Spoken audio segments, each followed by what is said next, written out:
Welcome back everyone to Gorbies Garage. Tonight's video is going to be on Whirlwind, I guess it's 2.0 DMD conversion. Me and Dave did a video on Saturday, which you're going to see next, and it's us setting up for it, turning it on for the first time and realising, well, we'd set it up wrong, but not realising, basically. So we basically put a ribbon cable on the wrong way round, which as a result gave us no spinning discs and no fan. And we were also naive as to how long it would take to boot, because it uses a Raspberry Pi computer. So we turned it on expecting it to be instant, and then thought it didn't work. So you'll see all the trials and tribulations. But it's just a real quick video to get out to show you Whirlwind 2.0. There's not many of them out there in the wild. I think Jim said there's about 20 kits gone out in the world to sort of some early adopters. Project wise, I've always been a massive Whirlwind fan, and I've known Jim since we started. The royal we. He started on this project. And I've always said from day one, you know, mate, I want in on this straight away. And he's always done it as a sideline. He's plenty busy enough doing his own projects and real work, so we say. And he's done it bits and bobs on it over the years, probably about the last six or 7 years, I reckon. And yeah, it finally got to the point of sale. And it was released, at this early stage, it's released as a build your own kit. So he'll send you the board, the components, and you solder it all up yourself and follow the diagrams. And I was a little bit deflated when I saw that, because I was like, oh, there's no way I've got the skills or the inclination to put that together. And what a legend, Jim. He said, mate, don't worry, I've got you covered. Don't you worry, I'll give you effectively my prototype, my early revision, what I built first to iron all the niggles out before I went into production. So I've got Jim's early revision board.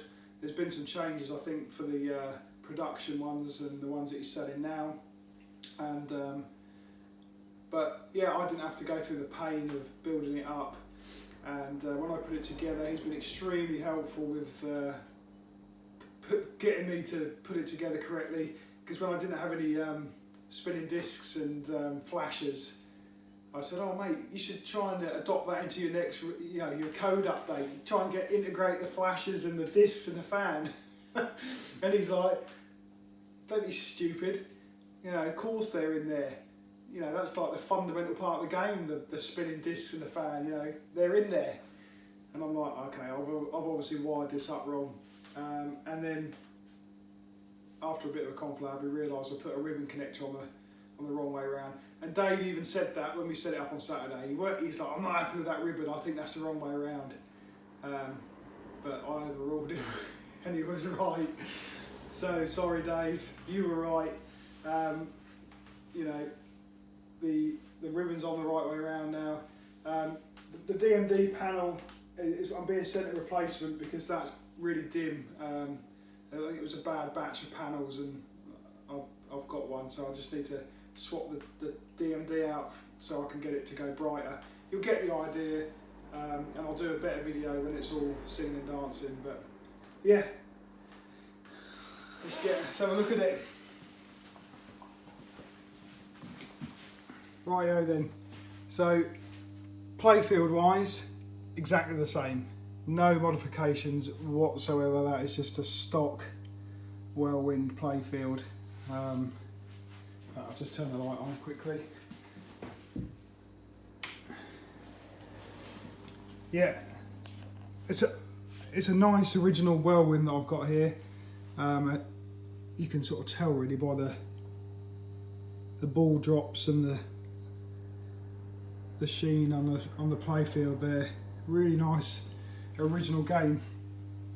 So it was already a nice one. Yeah, I wouldn't feel right putting that kit in an old beater. And I've had a couple of Whirlwinds that have been old beaters, but yeah, I was happy with that as a base. Yeah, even the cabinet's in great shape as well. A couple of little holes, security bars, but a lot of these have gone like grainy and planked. So yeah, topper's present and not too yellowed. So it was a good base and I was happy to go with it. So speaker panel wise, again, I think I got an early revision. I had to do a bit of jiggery pokery to get the speakers fitted, and had to cut the holes in for the for those lights there. They weren't there. Because I'm impatient, I couldn't be bothered to wait and borrow a router, so I just used a hole cutter on my drill, and so you've got round pegs for square holes, but it's not a deal breaker, and I could always route them out to square later. They're slightly smaller, so I future-proof myself. Right, so if you open the coin door, Jim has rather cleverly, so you've only got the 3 buttons set up, obviously, for System 11.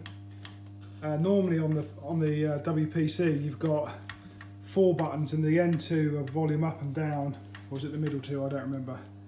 But effectively now, these are your volume up and down, the 2 blacks. So, and then to get into test, you press the centre down, and then the left button, then that takes you into your test menu, and from here your left button becomes enter, so, and your right button becomes exit or back up. So I can enter the test modes, and then from there your flipper buttons toggle your different tests, and then you come out. And then you've got your utilities, statistics, settings, and tests again. So quite a basic menu at the moment. Probably no need to go any more into it. There's no audit sort of menu to do with pricing, adjustments and stuff that I found anyway. So yeah, service mode version 0.2.9. And then come out. Oh, I'm pressing enter instead of back up. You've got the traditional message there when you've got your coin door open. And then back in business. As I say, the video that comes after this of us setting it up is it's more of a bloopers really. It's just the trials and tribulations of 2 people that don't really know what they're doing, trying to fudge about with boards and stuff. But we got there. But just, yeah, obviously the things you're seeing we've now remedied, like we've managed to put the display brightness up a bit, we've managed to sort the ribbon out, so we've got integration for spinners and fan and flashers. So I'll start another game with everything working, and I'll focus more on the DMD I think than the playfield, because that's what you're all interested in, all 2 of you that watch. Dave's already seen it. Right, Whirlwind Mypinballs dot matrix conversion. Dave and I have been working on this all day pretty much, installing. So we basically removed the System 11B MPU and replaced it with the new MPU board, which is basically a Raspberry Pi controller for all the switches and lamp columns and what have you. It's got a colour DMD in there with another Mypinballs controller board on it, and we're going to turn it on for the first time, right Dave? Yes, first time, yeah? If it goes bang, this is evidence for Jim that it went bang. Well, we double checked all the connections, yeah. so. Yeah, so, okay, is it, I want to lift it out of the wall? Yeah, good. Okay. Okay. Right, you do the countdown. Right, ready? 3, 2, 1. Nothing's gone bang yet. Still no part of that board, is there? I mean, there's... That's weird, yeah. Okay. Like I say, maybe it's taking a minute to warm up. Yeah, let's give it Put, try put the credit, see if you can have a service to the door and see if you can get it to start again. Then we're going to know at least if that works. Yeah. Now if I could just find the keys. Fucking hell, have I done it? Cut. Join us again. It did boot. We were just impatient and expected it to come on in 5 seconds like we used to, but it took a couple of minutes. So it will spring into life in a minute, and hopefully you'll be able to see it. I might just turn Yeah, so the top lights off. Here it comes.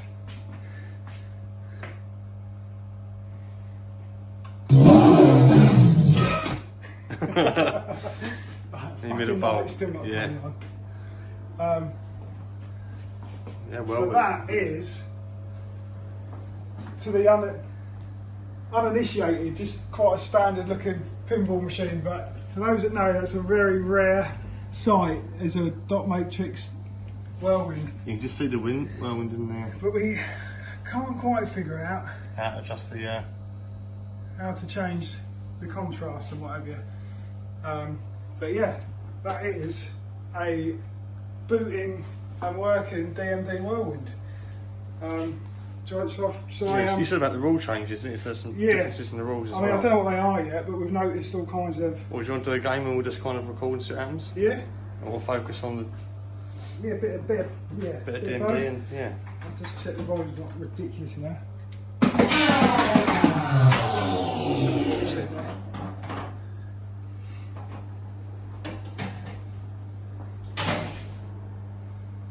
Okay. Oh, looks like rain. Quite loud. There we go. Well, that Now one more notch that up. must have defaulted back to that. Yeah. Yes, you can just see that. Yeah. You can see it more on the camera than you can on the.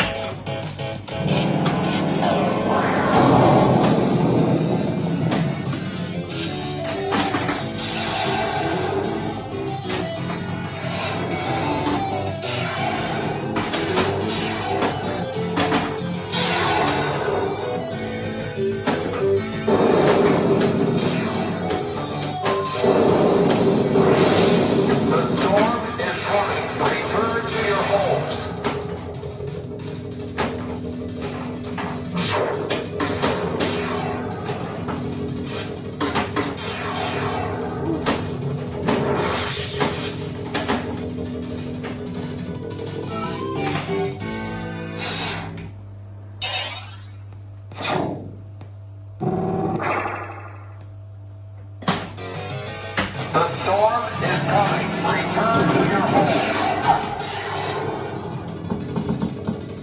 Well, looky here. Oh, man. We'll get some more of the screen.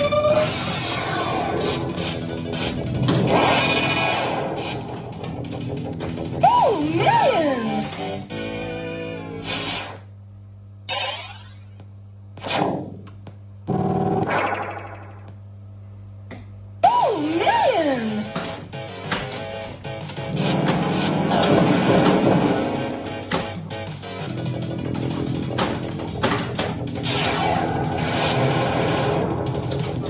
Well, looky here.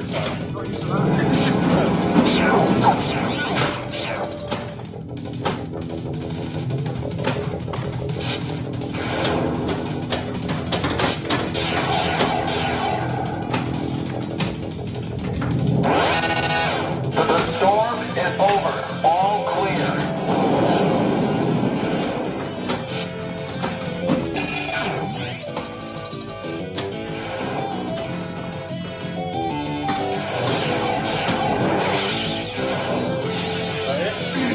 Yeah. It's frozen difference is what I'm noticing, like just little things like when you hit the switches, there's no associated noise with it, like a little ding or bong. And the fan didn't come on, told it. Did it not?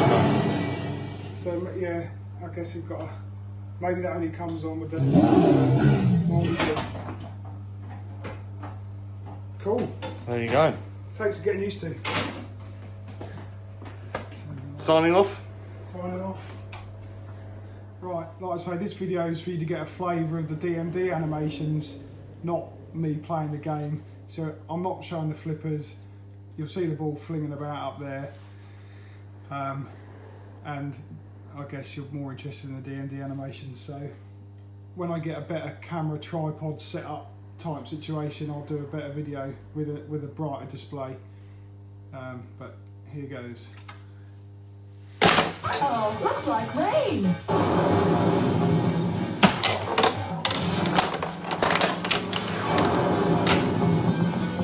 Well, looky here.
What I did just notice there is I was able to lock a ball for multi-ball during quick multi-ball. It served me up another ball down here.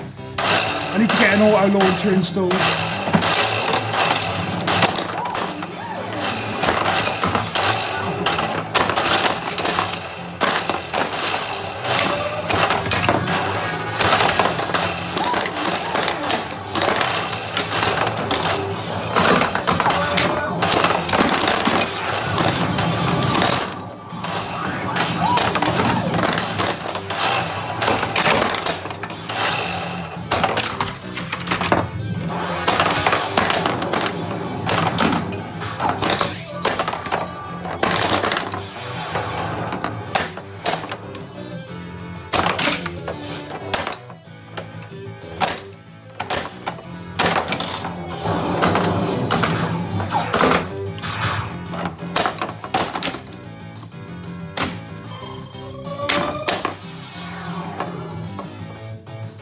What you might not be able to see, I'll just tilt the cameras, you get different combinations as well of which wind directions to hit. So there, you'll see I've got northwest and southeast flashing, which you wouldn't normally see.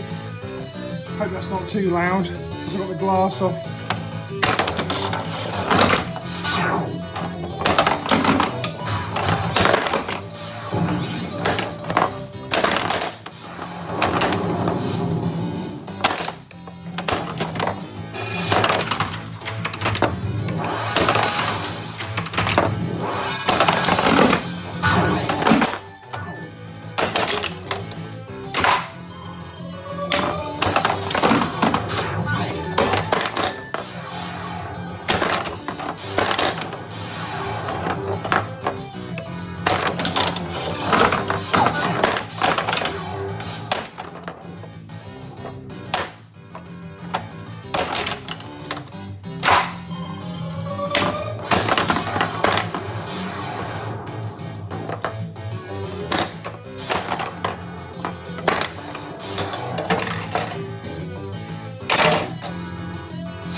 bug in the software here where the ramps decided to go down, so I can't lock the third ball to start multi-ball.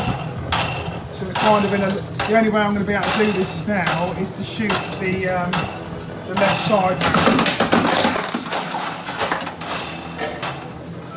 See if it sorts it now, drained.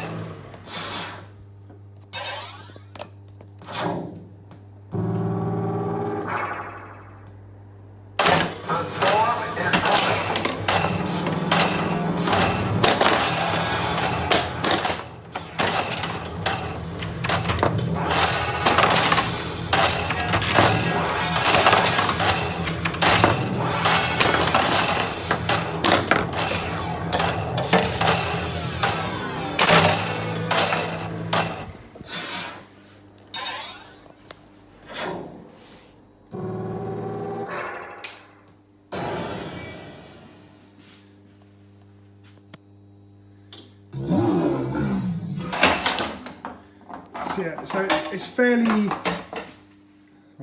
Shut up. It's fairly buggy at the moment. So I'm basically just compiling a list of things for Jim for the next update.